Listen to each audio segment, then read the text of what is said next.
Hey guys, so I just recently read the Four Discipline of Execution. It's an amazing book, and I do highly recommend that you read it.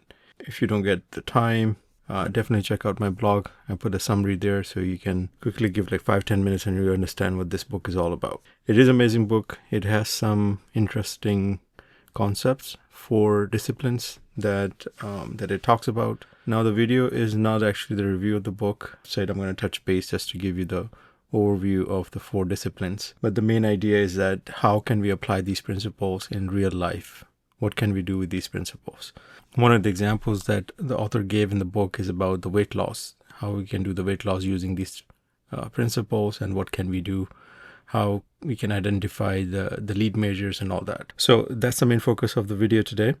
And let's get started. So quickly, just to understand what this book is all about, I'm going to put all the links below. You can definitely buy this book from Amazon. Take a look at the blog as well if you get time. All right, let's get started. So the first discipline, it talks about focus on the widely important goals. As you know, on day-to-day basis, we get a lot of urgent tasks from work, from personal life and all that. So they typically act on you versus the goal that you design, that you want to work on. The widely important goals are the ones that are crucial, that you work on it. You are the one who focus on them. So the author says that execution starts with the focus. And the focus is to be laser sharp on your goals on daily basis. You can write it down. The four disciplines of execution. The first is focus on the widely important goals, the WIGs, identify and prioritize, and then act on the lead measures. Implement the action that design to drive the goal, to make sure that you achieve them. And the key is that you understand the difference between these two elements, the lead measure and then the lag measure. And I'm going to go over very quickly on those in a little bit. The third discipline is to keep a compelling scorecard, which means that you are visually tracking your progress to see if you're winning or losing. And then the last discipline talks about the accountability.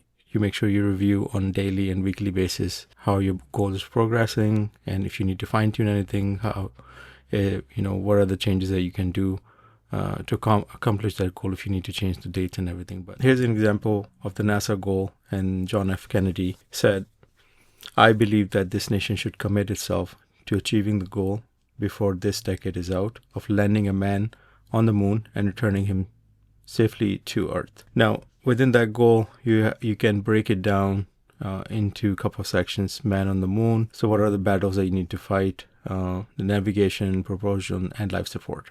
So the author talks about like whatever the goal that you have, you need to be very, very specific about it. Focus equals what specific things that you want to accomplish plus any measurable thing, let's say from X to Y.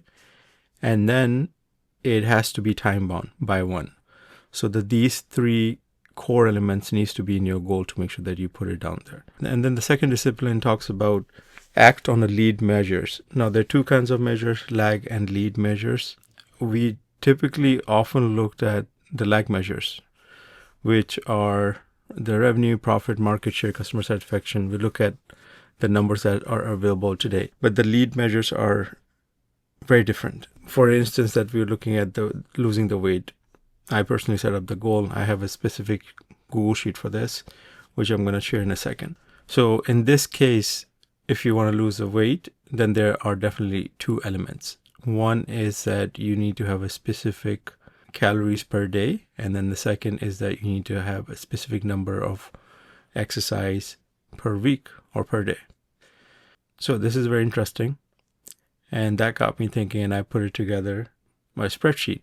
So I can put these numbers and everything, and I can start tracking them. Here's the tracker. I put it on Gumroad that you can download, and I'm going to go over it in a second. Here's a detailed example.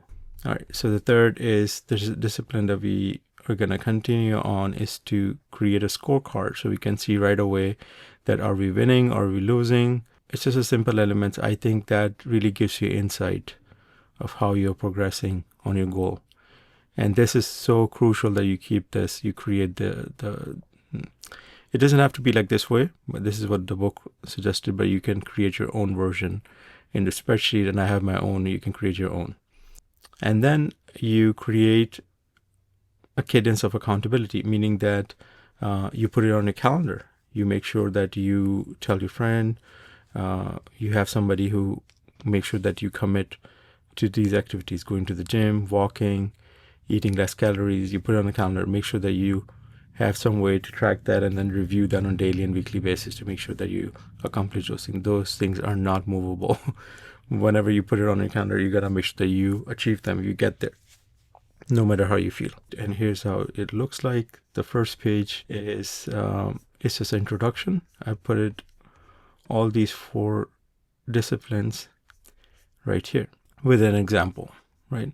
So the first one is definitely start with the focus. We put the focus formula, what from X to Y and by 1. And then here's an example, decrease total body weight from 190 pounds to 175 pounds by May 30th. So a realistic number. Hopefully I can achieve it way before May 30th, but that's what I'm going to do now. And then 2 kinds of measure. We already talked about it. Lag and lead measure. The lead measure we need to follow more closely. It's the diet to make sure we have the calorie up to 1500 per day.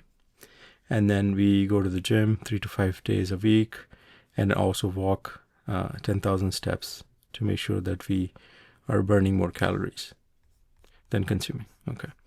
Then the third element is to keep the scorecard. This is a really good example. The scorecard needs to tell you here's we need to be, here's we are at right now.